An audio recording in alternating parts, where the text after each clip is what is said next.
বন্ধুরা আসসালামু আলাইকুম। ইউটিউবের মধ্যে কমিউনিটি যে পোস্টটা রয়েছে সেখানে আপনি কমেন্ট পোল কিভাবে করবেন, তৈরি করবেন, সেটা ইমেজ পোল হতে পারে, তারপর হচ্ছে টেক্সট পোল হতে পারে।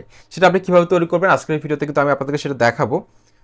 তো বন্ধুরা, প্রথমত আপনাদেরকে যে কাজটা করতে হবে, এখানে একটা প্লাস আইকন রয়েছে, এই প্লাস আইকনের মধ্যে ক্লিক করতে হবে। প্লাস আইকনের মধ্যে ক্লিক করে দেওয়ার পর এখানে পোস্ট নামক একটা অপশন রয়েছে। পোস্ট আমি দেখাই, একটু মার্ক করে দেখাই, তাহলে আপনারা বুঝতে পারবেন। এখানে যে পোস্ট লেখা রয়েছে, পোস্টে ক্লিক করার পর এখানে দেখুন এই অপশনটা দেখতে পাচ্ছেন। এখানে এই অপশনটার মধ্যে আপনি ক্লিক করে দিন, টাচ করে দিন।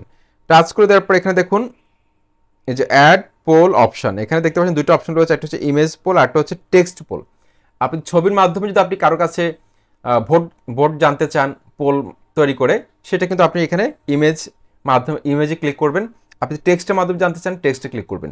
তো আমি যদি এখানে ইমেজের মধ্যে ক্লিক করলাম, দেখাবো আপনাদেরকে। আমি ইমেজের মধ্যে ক্লিক করে দেওয়ার পর এখানে দেখুন, এখানে অপশন 1, অপশন 2, আপনি চাইলে আরও ছবি অ্যাড করতে পারেন। এখন ধরুন এখানে অপশন 1-এর মধ্যে এখানে দেখুন প্রথমত একটা ক্যাপশন লেখার রয়েছে। এখানে দেখুন নিচের কোনটি, একটা প্রশ্ন জুড়ে দিলেন, নিচের কোনটি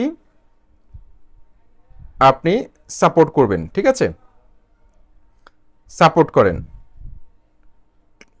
এবার একটা প্রশ্ন দিয়ে দিলাম। তারপরে এখানে আমি অপশন 1, অপশন 2, অপশন চাইলে আরও অ্যাড করতে পারবো। অপশন 1-এর মধ্যে আমি একটা ছবি দিয়ে, এখানে জাস্ট গ্যালারি থেকে একটা ছবি দিয়ে দিলাম, সাপোজ একটা দেখানোর জন্য একটা ছবি দিয়ে দিলাম। তারপর অপশন 2-এর মধ্যে আমি একটা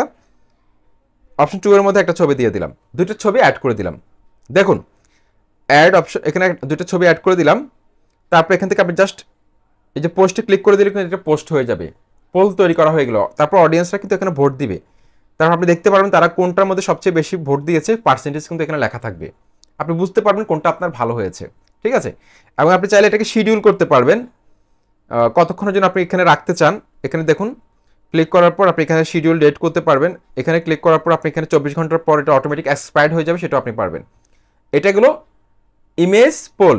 তারপর আমি এখানে ক্রস দিয়ে কেটে দিলাম, স্টার্ট ওভার দিলাম। তারপর এখানে আবার ক্লিক করলাম। তারপর টেক্সট পোল কীভাবে করবেন, একই নিয়ম। এখানে কোন দল আপনি সাপোর্ট করেন, কোন দল আপনি এখানে লিখলেন, কোন দল আপনি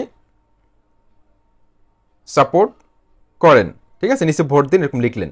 লেখার পর এখানে দেখুন অপশন অ্যাড অপশন কিন্তু দুইটা রয়েছে। দেখুন এখানে অ্যাড অপশন দুইটা রয়েছে, আপনি চাইলে আরও অপশন অ্যাড করতে পারেন, 4টা অপশনও দিতে পারেন।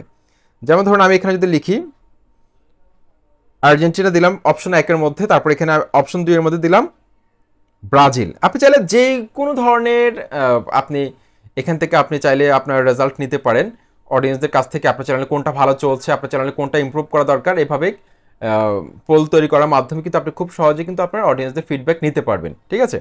Argentina, Brazil.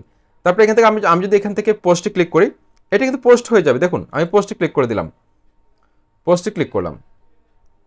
পোস্টে ক্লিক করার পর এখানে আমি ভিউতে ক্লিক করলাম। তারপরে এখানে দেখুন এই যে কমিউনিটির মধ্যে দেখুন এটা কিন্তু চলে এসেছে, এরকম চলে আসবে। আপনি কোন দল সাপোর্ট করেন, অডিয়েন্সরা কিন্তু কত পার্সেন্ট ক্লিক করবে, কোনটা বেশি ক্লিক করবে কোন দলে, সেটা আমি খুব সহজে বুঝতে পারবো। এখন এই বিষয়টা আপনারা অনেকে হয়তো পারেন না, যার কারণে আমি আপনাদের সাথে শেয়ার করলাম। আশা করছি আপনারা যারা এখনও জানেন না তাদের অনেক উপকার হয়েছে। আসসালামু আলাইকুম।